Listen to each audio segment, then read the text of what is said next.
Hi, my name is Maria and I co-organize Houston Vintage, and we are here with Miss Alley Cat, our 2012 Miss Houston Vintage pageant winner.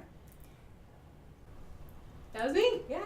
So, Alley, let's get started. Please do, Maria, I'm excited. Alley, what inspired you to start wearing vintage and start having this persona of Miss Alley Cat? Well, I think I've always really liked a little bit of that vintage flair. You know, my grandmother, the house is still decorated in the top of 1960s decor. I was always raised watching I Love Lucy, being half Cuban, the fact that Ricky Ricardo is Cuban. Yeah. So TV for me was always black and white, I Love Lucy, Dick Van Dyke Show, and then even the older, or newer I should say, MASH. So I was really always watching things that were technically outdated, but always seemed so fabulous to me. And so I think, you know, my grandmother was a huge influence in that with the house and then the TV shows that we watched growing up. Right. I just love it. I just love that style. It seems to be a lot more tailored than a lot of things now. It's a totally different style of how a woman presents themselves, and even as a man would present themselves. You know, a man didn't leave the house without his hat, just like a woman would never left the house without her face. It's very much, a woman would have never gone to the grocery store in her slippers and her pajamas, or a guy in a wife beater and torn up jeans. That wouldn't have happened in the 60s, the 50s, the 40s, and even earlier on for a cultured or a classic person. So I think that it's kind of an homage back to that fancier generation where you dressed up to go out to do anything.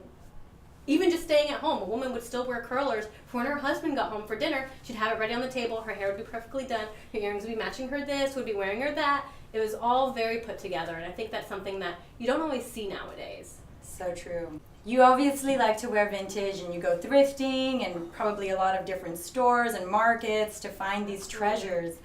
Do you find it's getting harder to find things predating 1960? Oof. Well, I think for my body type, I've always kind of struggled with it. You know, right now I'm looking for something for 1920s, and I'm really struggling because I'm what some would call very hourglass shape. I'm quite heavy on top. I've got a nice bottom end, we'll call it that, and I'm working on cinching in that middle. So I really think that finding something that for a well-endowed woman on top is always a struggle for vintage.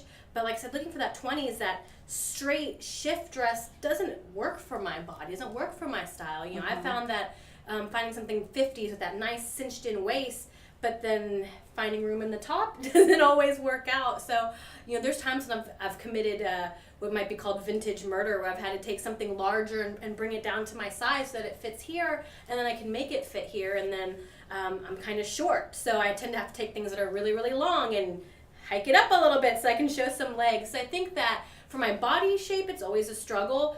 But in general, finding good quality pieces, you know, finding a sweater that has all the matching buttons, or finding something that still has all the beading, things like that, it's always a challenge. And the best way that I've found to get around that is know your shops, know who has the good stuff. You know, come to events like Houston Vintage, because you're going to find the best of the best, no matter your size, no matter if you're looking for 20s or 60s or 50s or 40s.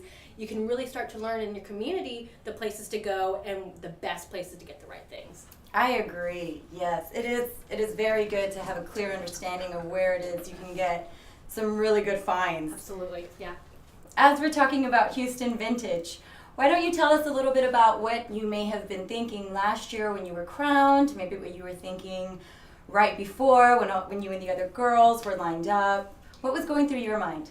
Well, I mean, I love being on the stage, and so I was still really nervous, but I felt like this is it. This is my real Miss America moment. It's my time for me to walk on that stage and shine. And so I really wanted everybody to see, you know, my personality. You know, the girls were all dressed to the nines. I mean, there was some tough competition. And so as I'm watching these other girls go ahead of me, I'm thinking, it's got to be my personality. That's what's going to clinch it. I need people to see my love for vintage, my love for Houston, and being a Miss Houston Vintage. I mean, I really wanted to embody that. And so the second I heard my name, I turned it on and just came down the stairs and, hello, are you looking for me? I'm Miss Houston Vintage, and just had as much fun as I possibly could with it. Yeah, absolutely. I think so. I personally, you're right. All the girls were amazing, but I think your personality definitely set you apart. You definitely really just fell into that role, and I'm so happy to have you as our first official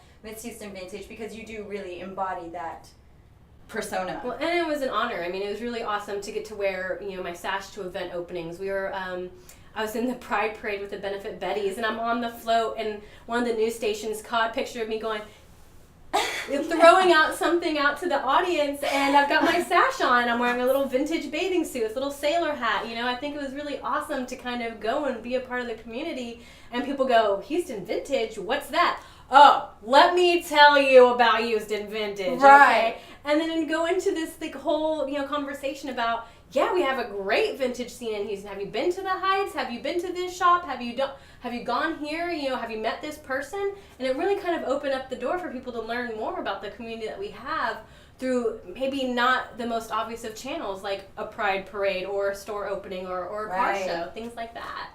Absolutely. Yeah, it's been a blast. I mean, it really has. And you are really involved in a lot of different things, a lot of different charities, as you mentioned, Benefit Betties, a lot of different just organizations in general. Can you tell us a little bit more about that? So things I did this past year as Miss Houston Vintage. I was in the Pride Parade. I was at Autorama. I was the MC for the pinup contest there. Red Rocket of Houston had their store opening. I came out and was able there because they do this awesome reproduction vintage clothing. Sometimes, like I said, it's hard to fit that shape. They've got the same styles in the modern stretchy fabrics that are a little more flattering. And then, working with the Benefit Betties. I mean, we had a really great opportunity to go to Great Day Houston. We got to meet Deborah Duncan. We did our own 50s fashion show live on TV. And I think that, being Houston Vintage combined with all the community work that I do really helped me bring more of a light to being a retrophile, for lack of a better term.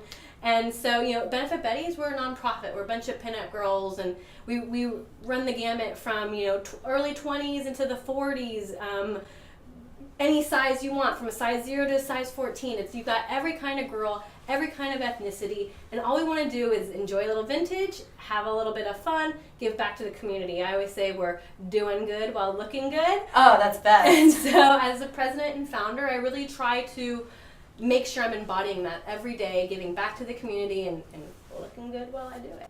So, Allie, you have amazing style. Who are some of your style icons or some of your favorite fashionistas of the past? Well, definitely my grandmother. Like I said, she matched everything. The earrings and the brooch were my grandmother's, and I love wearing her stuff. I love the green. It matches my eyes, of course.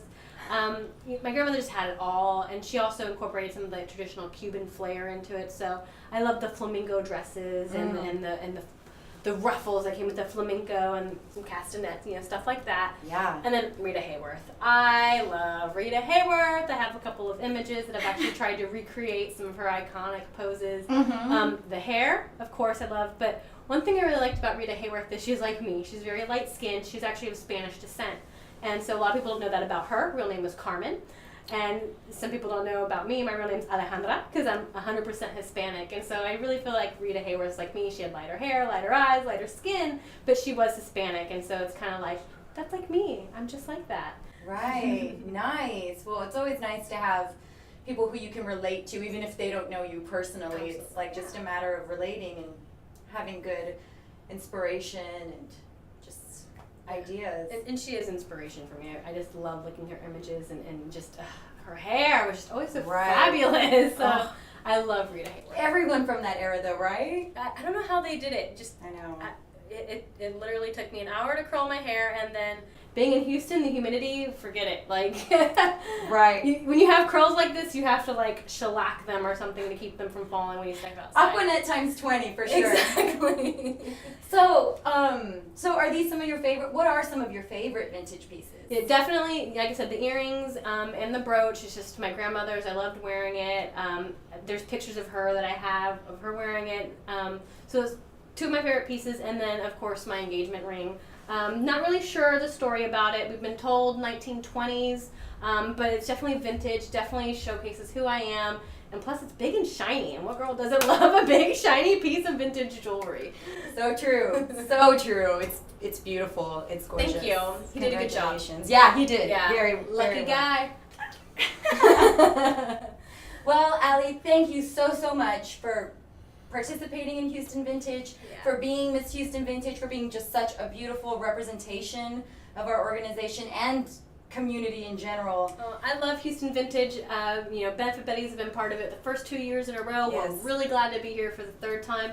And as much as I'm going to miss it, I can't wait to pass on my reign to the next beautiful lady out there. Excellent. Well, thank you so much, and thank you everyone, and we'll see who Allie passes on the crown to for Miss Houston Vintage 2013.